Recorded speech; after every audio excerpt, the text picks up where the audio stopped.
Imagina un lugar donde el cielo y la tierra se tocaban. Un santuario invisible a los ojos modernos. El jardín del Edén, escenario del primer gran misterio de la humanidad. Todo era armonía, pureza, conexión perfecta entre el Creador y su creación. La presencia de Dios era palpable. No había temor, ni muerte, ni engaño. En este paraíso primitivo, la vida fluía sin esfuerzo. La tierra no conocía la sequía, los cuerpos no conocían la enfermedad, y las almas no conocían la culpa. Cada mañana, el hombre y la mujer caminaban en comunión con Dios, escuchando su voz sin mediadores. La creación entera era un canto de paz. Pero algo sucedió. Una presencia extraña interrumpió esa armonía. Una figura sigilosa, sutil, con palabras que cuestionaban la verdad. Era la serpiente, pero ¿quién o qué era realmente? ¿Era una criatura más entre las bestias del campo? ¿O era algo mucho más antiguo y peligroso?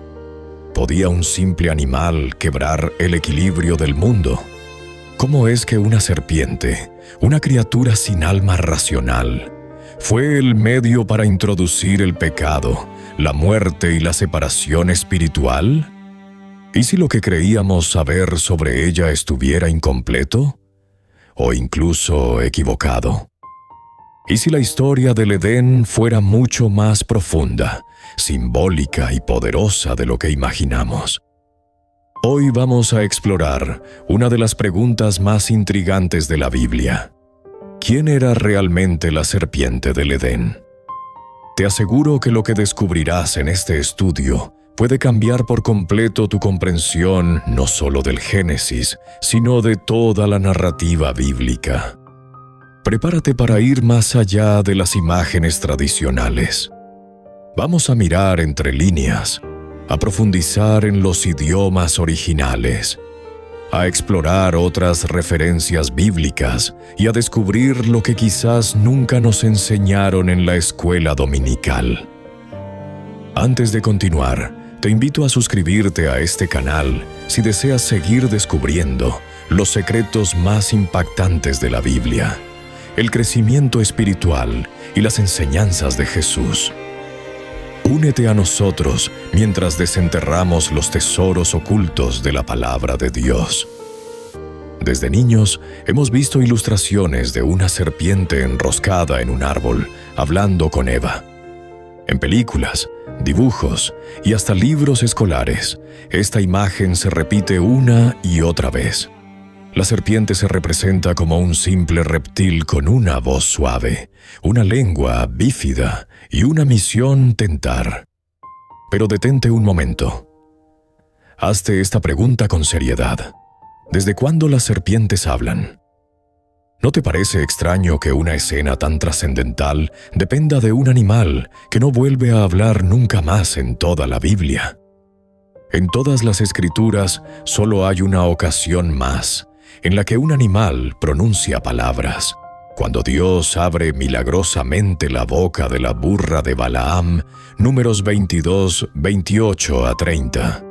Y aún entonces fue un evento extraordinario, provocado por intervención directa de Dios, no por iniciativa del animal. Entonces, ¿cómo es que en el Edén una serpiente aparentemente parlante aparece sin que nadie, ni siquiera Eva, se sorprenda? El texto bíblico no menciona que Eva se asustara o dudara de lo que escuchaba. Ella responde con naturalidad, como si conversar con seres espirituales fuera algo común en ese entorno. Este detalle es crucial. Sugiere que Eva no estaba teniendo una charla con un animal irracional, sino con un ente que tenía apariencia y presencia que ella reconocía como familiar, o al menos legítima.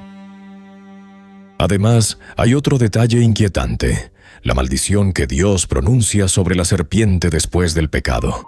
Le dice: sobre tu vientre andarás, y polvo comerás todos los días de tu vida. Génesis 3:14. Esto implica un cambio, una degradación, una caída. ¿Significa esto que antes la serpiente no se arrastraba?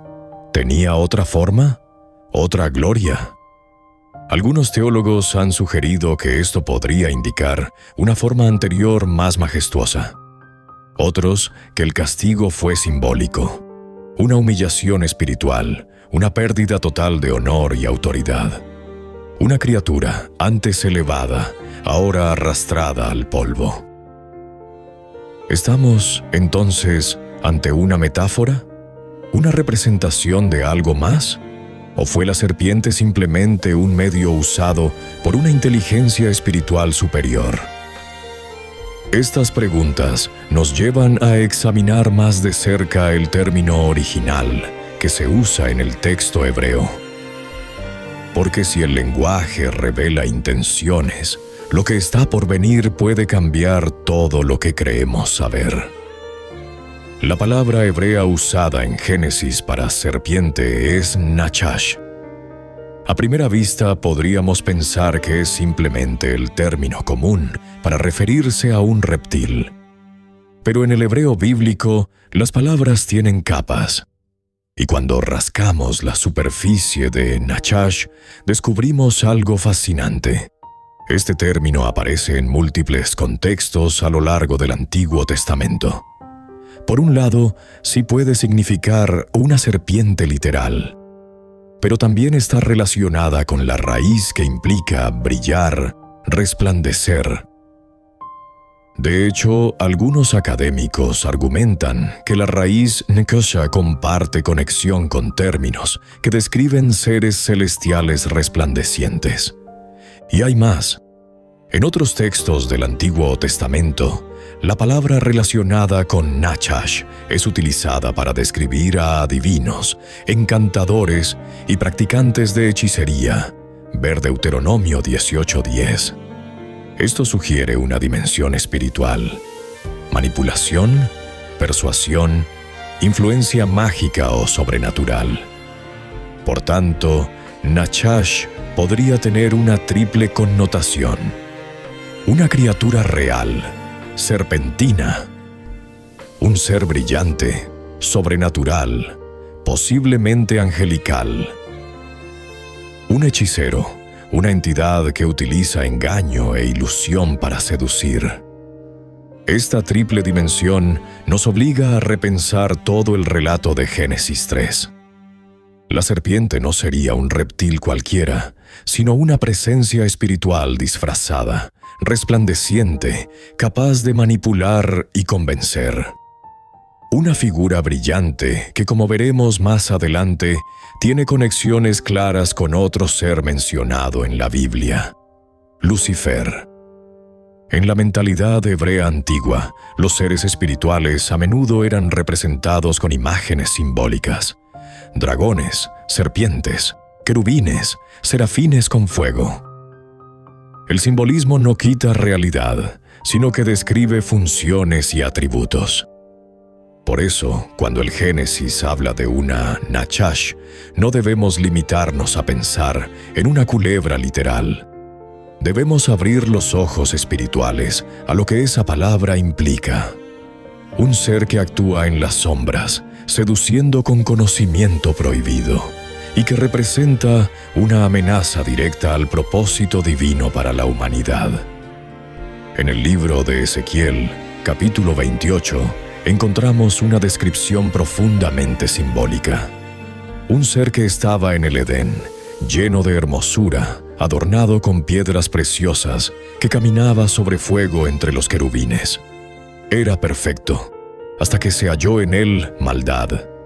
Este pasaje, aunque dirigido al rey de Tiro, ha sido interpretado por siglos como una referencia a una figura espiritual caída, un ángel de luz que se corrompió. En Isaías 14 leemos sobre el lucero de la mañana, hijo de la aurora. Este ser se exalta a sí mismo, quiere subir al trono de Dios y por esa arrogancia es derribado. Nuevamente una figura celestial caída por orgullo. Un patrón que se repite. Ambos textos, aunque envueltos en lenguaje profético, contienen imágenes que la tradición cristiana, y muchas líneas del judaísmo antiguo asocian con Lucifer, el ángel rebelde que se convirtió en Satanás, y ambos hacen referencia directa al Edén. Este paralelismo es clave. Sugiere que el ser que tentó a Eva no era simplemente una serpiente cualquiera, sino alguien que ya había caído. Alguien con un pasado glorioso, pero consumido por la soberbia. Alguien que conocía el propósito de Dios para la humanidad y quería arruinarlo. Y es en Apocalipsis 12:9 donde la Biblia conecta explícitamente los puntos. Fue lanzado fuera el gran dragón, la serpiente antigua, que se llama Diablo y Satanás, el cual engaña al mundo entero. Esta serpiente antigua es la misma que apareció en el Edén. Juan, escribiendo siglos después, bajo inspiración divina, no la llama simplemente un reptil. La identifica con el adversario supremo, Satanás. Esto no es solo doctrina, es la clave para entender toda la guerra espiritual de la Biblia. Desde Génesis hasta Apocalipsis vemos un conflicto cósmico. Dios creando orden, Satanás sembrando caos. Dios ofreciendo vida, Satanás trayendo muerte. Y todo comenzó con una conversación en un jardín. Vale la pena mencionar que en otras culturas del antiguo Medio Oriente también encontramos figuras serpentinas con poderes sobrenaturales. En Mesopotamia, las serpientes eran vistas como guardianes del conocimiento sagrado. En Egipto, la cobra real simbolizaba protección, pero también poder oculto. Incluso en Mesoamérica, culturas precolombinas como los mayas y aztecas hablaban de la serpiente emplumada, un ser divino asociado al cielo y al conocimiento. Estas coincidencias no invalidan el relato bíblico. Al contrario, muestran que la imagen de la serpiente, como símbolo de sabiduría prohibida, poder oculto y tentación espiritual, está profundamente arraigada en la conciencia humana. Pero solo la Biblia revela su verdadera identidad y destino. Para comprender la gravedad de la caída, necesitamos entender qué representaba realmente el jardín del Edén. No era solo un paisaje hermoso lleno de árboles frutales. Era un lugar de encuentro. Un punto de conexión entre lo visible y lo invisible. Entre el hombre y su creador. En la Biblia, los montes son lugares sagrados. Moisés recibió la ley en el Sinaí. Elías escuchó la voz de Dios en el Horeb. El templo de Jerusalén se edificó en un monte. Y en Ezequiel 28 se menciona que el Edén estaba en el monte de Dios. No era una planicie cualquiera.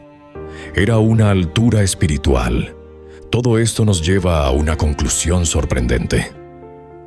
El jardín del Edén era un santuario, el primer templo. Y si era un templo, entonces Adán no era solo un jardinero, era un sacerdote. Su misión era guardar y servir.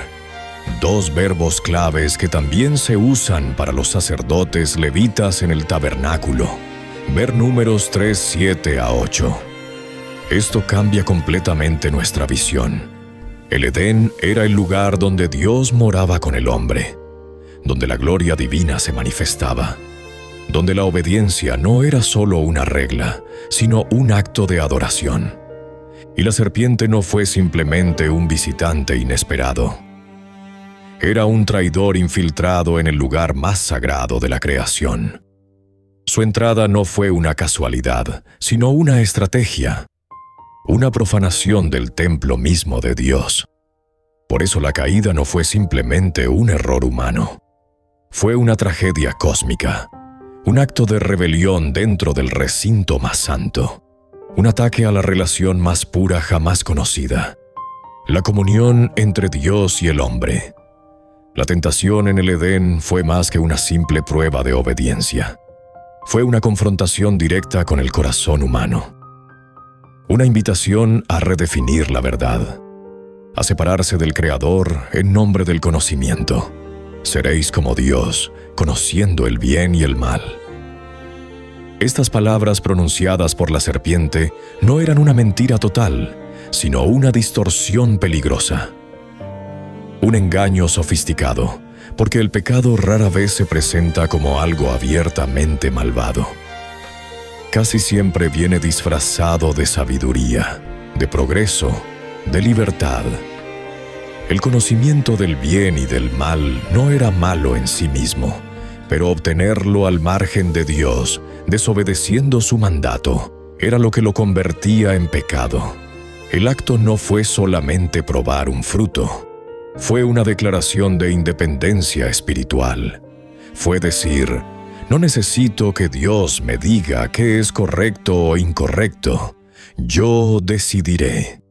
Este mismo patrón lo vemos en toda la historia humana. En la Torre de Babel, en la idolatría de Israel, en los imperios que se levantaron para glorificar al hombre por encima del Creador. Y lo seguimos viendo hoy.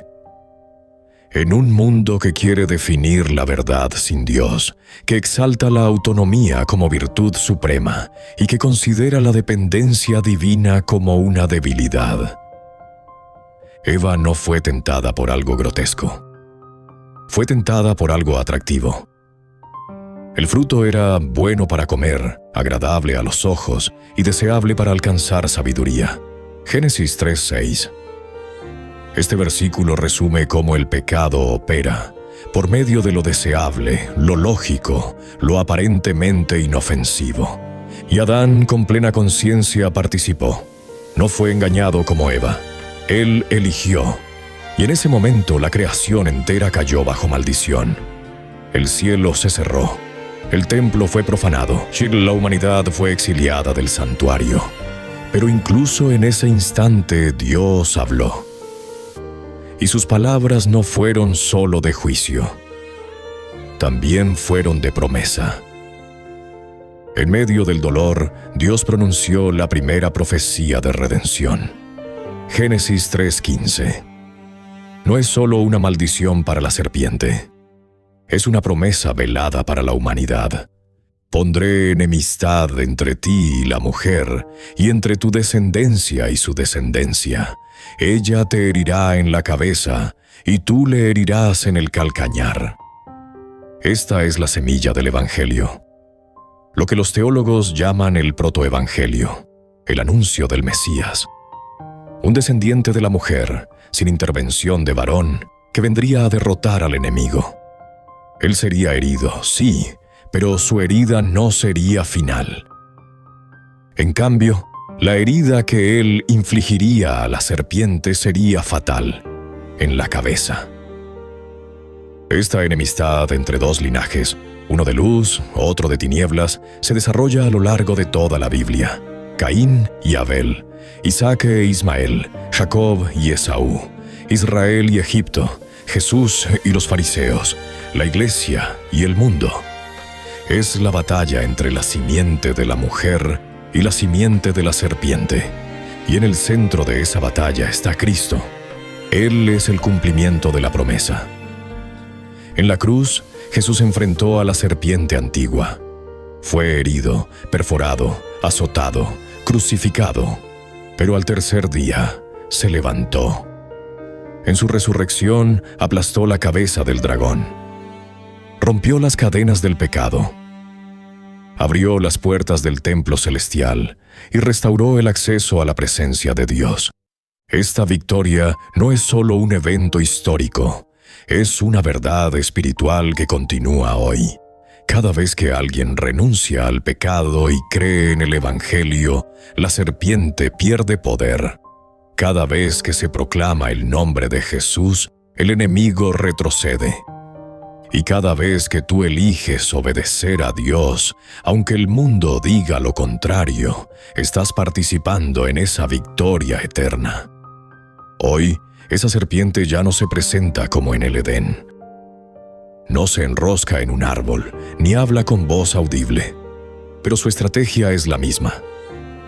Persiste en el mundo a través de ideas, sistemas, filosofías y estilos de vida que distorsionan la verdad de Dios. Vivimos en una época donde muchas voces repiten las mismas palabras de la serpiente. con que Dios os ha dicho, cuestionan la autoridad de la Escritura, relativizan el pecado, redefinen el bien y el mal según la conveniencia humana. Y en ese ambiente, el eco del Edén sigue sonando. El enemigo no necesita presentarse como monstruo para ser eficaz. Basta con disfrazarse de luz, de ciencia, de progreso, de tolerancia mal entendida. Muchas ideologías modernas, aunque sofisticadas, son nuevas formas del mismo engaño antiguo. El ser humano puede vivir sin Dios. La tecnología ha cambiado, las culturas han evolucionado, pero el corazón humano sigue siendo vulnerable a la misma tentación. Tú puedes ser tu propio Dios. Decide por ti mismo lo que es bueno. Como cristianos, estamos llamados a reconocer esa voz, a discernir sus formas modernas, a resistirla no con fuerza humana, sino con la verdad revelada por Dios, con el poder del Espíritu Santo, con la armadura espiritual descrita en Efesios 6, y también a enseñar a otros, a levantar la voz contra el error, a mostrar con amor y firmeza que la verdadera libertad no está en la autonomía, sino en la obediencia a nuestro Creador. La historia del Edén no es un relato antiguo. Es una imagen profética, una advertencia eterna. Cada ser humano, en cada generación, se encuentra ante el mismo árbol, el de la decisión moral y espiritual. ¿A quién vas a creer? ¿A la voz del Padre que da vida? ¿O a la voz de la serpiente que seduce con medias verdades? Dios sigue hablando, sigue invitando, sigue mostrando el camino de la vida. Pero también permite que el corazón humano elija, porque el amor verdadero no obliga, llama, toca, espera. Y hoy tú tienes esa oportunidad de reconocer el engaño, de arrepentirte, de volver al jardín que Jesús ha reabierto con su sangre, donde ya no hay espada flamígera, sino gracia, donde hay comunión, donde la serpiente ya no tiene voz, porque la palabra de Dios ha vencido. Si este estudio sobre la serpiente del Edén, el engaño que cambió la historia, te ha inspirado, no olvides suscribirte a nuestro canal y activar las notificaciones para recibir más contenido sobre la Biblia, crecimiento espiritual y enseñanzas de Jesús. Aquí encontrarás reflexiones sobre la vida cristiana, narrativas sagradas y parábolas bíblicas. Únete a nuestra comunidad de seguidores de Cristo mientras exploramos juntos los significados bíblicos y descubrimos nuevas lecciones de vida cristiana. Comparte este video y ayúdanos a difundir la palabra de Dios.